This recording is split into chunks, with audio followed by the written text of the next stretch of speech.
ইয়েমেনে জড়ো হচ্ছে হাজার হাজার সৈন্য। নতুন মোড় নিচ্ছে মধ্যপ্রাচ্যের সংঘাত। মধ্যপ্রাচ্যে ফিলিস্তিনিদের পক্ষে প্রকাশ্যে লড়ে যাচ্ছে ইয়েমেনের হুতিরা। এই জন্য আমেরিকা ইসরায়েলের তোপের মুখেও পড়ছে গোষ্ঠীটি। হুতিরা ইয়েমেনের বিদ্রোহী শক্তি হিসেবে পরিচিত। তাদের দমন করতে ইয়েমেনের বিভিন্ন টার্গেটে বিমান এবং ক্ষেপণাস্ত্র হামলা চালাচ্ছে ইসরায়েল এবং আমেরিকা। প্রতিবেশী সৌদি আরবের সঙ্গেও তাদের সম্পর্ক ভালো নয়।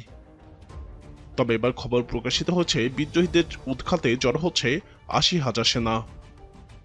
ইয়েমেন ভিত্তিক ইংরেজি ভাষার সংবাদ মাধ্যম দ্য ন্যাশনাল এক প্রতিবেদনে জানিয়েছে, বিদ্রোহীদের বিরুদ্ধে বড় ধরনের সামরিক অভিযানের প্রস্তুতি নিচ্ছে ইয়েমেনের আন্তর্জাতিক স্বীকৃত সরকার। আর এই অভিযান ঘিরে জড়ো হচ্ছে প্রায় ৮০,০০০ সেনা। প্রতিবেদনে বলা হচ্ছে, প্রাথমিকভাবে তাদের লক্ষ্য গুরুত্বপূর্ণ হোদেইদা বন্দর বিদ্রোহীদের কাছ থেকে পুনঃদখল করা। ২০২১ সালে আন্তর্জাতিক স্বীকৃত সরকারের হাতছাড়া হয় এই বন্দর। যদিও ব্যাপক পরিসরে এই অভিযানে আমেরিকার সাহায্য পাওয়ার সম্ভাবনা নেই বললেই চলে। কবে এই অভিযান শুরু হবে তা নিয়েও রয়েছে ধোঁয়াশা।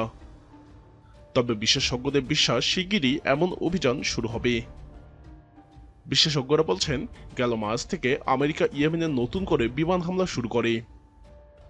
এরপর ইয়েমেনের আন্তর্জাতিক স্বীকৃত সরকার হোদেইদা পুনর্গঠনের পরিকল্পনা হাতে নেয়। বন্দর নগরীতে আমেরিকান হামলায় বিদ্রোহীদের গুরুত্বপূর্ণ কয়েকজন নেতা নিহত হয় বলে খবর বেরোয়। এতে করে গ্রুপটি দুর্বল হয়ে পড়েছে। এমত অবস্থায় ৮০,০০০ সৈন্য জড়ো করে বন্দর নগরীর দিকে যাওয়ার পরিকল্পনা নিয়েছে আমেরিকা সরকার। শুধু হোদেইদা বন্দরেই নয়, এই অভিযান পরিচালনা করা হবে ফিফথ ডিস্ট্রিক্ট নামে পরিচিত পশ্চিমাঞ্চলীয় ইয়েমেন এবং দক্ষিণাঞ্চলীয় তেইজ প্রদেশেও। বলা হচ্ছে, হোদেইদা দখল করা হবে রাজধানী সানা অভিমুখে মার্চ করার আগে গ্রাউন্ড ওয়ার্ক। ২০১৪ সাল থেকে সানা দখল করে রেখেছে হুতি বিদ্রোহীরা। এরপর থেকে গৃহযুদ্ধ চলছে দেশটিতে। পরবর্তীতে আন্তর্জাতিকভাবে স্বীকৃত ইয়েমেন সরকারের সমর্থনে যুদ্ধাভিযান শুরু করে সৌদি আরব। ২০২৩ সাল থেকে বিদ্রোহীরা লোহিত সাগরে বাণিজ্যিক জাহাজের উপর হামলা চালিয়ে আসছে। গ্রুপটির দাবি, গাজায় জনগণের প্রতি সংহতি জানিয়ে এমন কর্মকাণ্ড পরিচালনা করছে তারা। মাঝে কিছুটা সময় হামলায় বিরতি দিয়েছিল বিদ্রোহীরা। তবে গেল মাসে ইসরায়েল যুদ্ধবিরতি ভঙ্গ করে গাজায় আবারও হামলা শুরু করে। এরপর ইয়েমেনেও বিদ্রোহীরাও সাগরে আবারও হামলা শুরুর ঘোষণা দেয়। ইসরায়েল তাদের গুপ্তচর সংস্থা এক প্রতিবেদনের মাধ্যমে স্বীকার করেছে যে ইয়েমেন একটি আঞ্চলিক শক্তি এবং তাদের সামরিক সিদ্ধান্ত নেওয়ার ক্ষেত্রে উচ্চ স্তরের স্বাধীনতা রয়েছে। প্রতিবেদন অনুযায়ী ইয়েমেনের এই স্বাধীনতাই মূলত লোহিত সাগর এবং এর সংলগ্ন জলপথে ইয়েমেনের সামরিক কার্যকলাপ রোধে ইসরায়েল, আমেরিকা এবং তার মিত্রদের প্রচেষ্টাকে ব্যাপকভাবে জটিল করে তুলেছে। আমেরিকান রণতরী এবং যুদ্ধজাহাজ ইয়েমেনি সামরিক বাহিনীর একের পর এক ক্ষেপণাস্ত্র এবং ড্রোন হামলায় বিপর্যস্ত হয়ে পড়ছে ইসরায়েলও। যদিও তারা যৌথভাবে এখনও ইয়েমেনের বিভিন্ন অঞ্চলে বিমান হামলা চালিয়ে নগরী এবং শিশুসহ নিরাপরাধ অনেক মানুষকে হত্যা করেছে। এর ওই ধারাবাহিকতায় সম্প্রতি মধ্যপ্রাচ্যের জলসীমায় আমেরিকার সামরিক উপস্থিতি আরও জোরদার হচ্ছে। আমেরিকার সেন্ট্রাল কমান্ড সেন্টকম জানিয়েছে, ইতিমধ্যে ইউএসএস কার্ল ভিনসন নামে আরেকটি বিমানবাহী রণতরী মধ্যপ্রাচ্যে এসে পৌঁছেছে। রণতরীটি সম্প্রতি ওই অঞ্চলে আগে থেকেই মোতায়েন করা ইউএসএস হ্যারি এস ট্রুম্যানের সঙ্গেও যোগ দিয়েছে। এই উপলক্ষে সেন্টকম একটি ভিডিও প্রকাশ করছে, যেখানে রণতরীগুলো ডেকে ক্ষেপণাস্ত্রবাহী বিমান উড্ডয়নের দৃশ্য দেখা যায়। আমেরিকার এই বিমানবাহী রণতরী মোতায়েনের সময়কালটি খুবই তাৎপর্যপূর্ণ, কারণ গত এক মাসে আমেরিকা ইয়েমেনে ২০০টিরও বেশি বিমান হামলা চালিয়েছে। গত ১৫ই মার্চ থেকে শুরু হওয়া এই হামলায় অন্তত অর্ধশতাধিক ইয়েমেনি নিহত হয়েছে।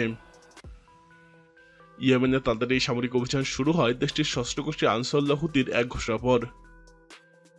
ওই ঘোষণায় হুতি জানিয়েছিল, গাজায় ইসরায়েলের চলমান আগ্রাসনের প্রতিবাদ হিসেবে তারা ইসরায়েলগামী যে কোনো জাহাজে আবারও আক্রমণ করবে।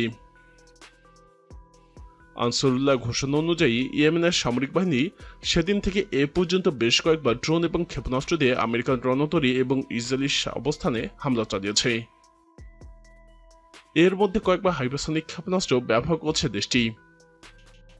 তাদের দাবি, গাজায় ইসরায়েলের অবরোধ এবং আগ্রাসন বন্ধ না হওয়া পর্যন্ত তাদের এই হামলা অব্যাহত থাকবে। প্রসঙ্গত 2023 সালের 7 অক্টোবর থেকে শুরু হওয়া ইসরায়েলি আগ্রাসনে গাজায় এখন পর্যন্ত 61,800 বেশি মানুষ নিহত হয়েছে, যাদের মধ্যে বেশিরভাগই নারী এবং শিশু। ইয়েমেনের হুতিদের মোকাবেলায় আমেরিকা কিছুটা অসচ্ছল বা সফলভাবে দমন করতে না পারার পিছনে একাধিক জটিল রাজনৈতিক, ভৌগোলিক এবং সামরিক কারণ জড়িত। হুতিরা নিয়মিত সেনার মতো খোলা আক্রমণে অংশ নেয় না। তারা গেরিলা পদ্ধতিতে যুদ্ধ করে, মিসাইল, ড্রোন এবং ক্ষণস্থায়ী হামলার মাধ্যমে। তাদের লুকিয়ে থাকা ঘন বসতিপূর্ণ এলাকায় যুদ্ধ করা এবং পাহাড়ি এলাকায় ঘাঁটি গড়ে তোলা আমেরিকার মতো আধুনিক বাহিনীর জন্য চ্যালেঞ্জ হয়ে দাঁড়িয়েছে। হুতিরা সরাসরি ইয়েমেনের মিত্র হিসেবে বিবেচিত। ইরান থেকে তারা অস্ত্র, ড্রোন প্রযুক্তি এবং সামরিক প্রশিক্ষণ পাচ্ছে বলে ধারণা করা হয়। ফলে হুতিদের মোকাবেলা মানেই ইরানকে উস্কে দেওয়া, যা মধ্যপ্রাচ্যে আরও বড় সংঘাতে রূপ নিতে পারে। এই কূটনৈতিক জটিলতা আমেরিকাকে সরাসরি হস্তক্ষেপ সীমিত রাখে। আমেরিকার মূল আগ্রহ রেড সি অঞ্চলের নিরাপত্তা নিশ্চিত করা, হুতিদের পুরোপুরি ধ্বংস করা নয়। তারা চায় সংঘাত সীমিত থাকুক, যাতে বড় যুদ্ধ বা ইরানের সঙ্গে সামরিক সংঘর্ষে না জড়িয়ে পড়ে। ইয়েমেনের হুতি বিদ্রোহীদের আক্রমণ ইসরায়েলের জন্য সরাসরি সামরিক চ্যালেঞ্জের চেয়ে কৌশলগত এবং মানসিক চাপের উৎস বেশি হয়ে দাঁড়িয়েছে। হুতিরা প্রায়ই ইয়েমেন থেকে লং রেঞ্জে ব্যালিস্টিক মিসাইল এবং ড্রোন ছুড়ে দেয় ইসরায়েলের দিকে, যা 1000 কিলোমিটার দূর থেকে আঘাত হানার চেষ্টা করে। যদিও অধিকাংশ আক্রমণ ইসরায়েলের আকাশ প্রতিরক্ষা ব্যবস্থা যেমন অ্যারো এবং ডেভিড স্লিং ধ্বংস করে, তবে কিছু ড্রোন বা ক্ষেপণাস্ত্র আংশিকভাবে লক্ষ্যবস্তুতে পৌঁছে যেতে পারে। এটি ইসরায়েলকে তার দক্ষিণাঞ্চলের সীমান্ত যেমন এলাত বন্দর বরাবর প্রতিরক্ষা জোরদার করতে বাধ্য করেছে। ইসরায়েল মূলত গাজায় হামাস, লেবাননে হিজবুল্লাহ এবং সিরিয়া থেকে আক্রমণের ঝুঁকির মধ্যে থাকে। হুতিরা ইয়েমেন থেকে আরেকটি যুদ্ধমুখ খুলে ফেলায় ইসরায়েলের জন্য এখন সম্ভাব্য 4টি ফ্রন্টে যুদ্ধের চাপ অনুভব করছে। প্রতিরক্ষা বাজেট এবং সেনাবাহিনীকে ছড়িয়ে দিতে হয়, যা দীর্ঘমেয়াদে দুর্বলতা তৈরি করতে পারে ইসরায়েলের জন্য। প্রিয় দর্শক, ইয়েমেন এই যুদ্ধে কি প্রভাব ফেলছে বলে আপনি মনে করেন? ইয়েমেনের পরিস্থিতি কোন দিকে যাচ্ছে? আপনার মতামত কমেন্টে জানান। হুতিদের সামরিক সক্ষমতা সম্পর্কে জানতে আমাদের চ্যানেলটি ভিডিও ট্যাব থেকে ঘুরে আসুন। এই ভিডিওটি ভালো লাগলে লাইক বাটনে ক্লিক করুন। ভিডিওটি আপনার বন্ধুদের সাথে শেয়ার করে তাদেরকেও ভিডিওটি দেখার সুযোগ করে দিন।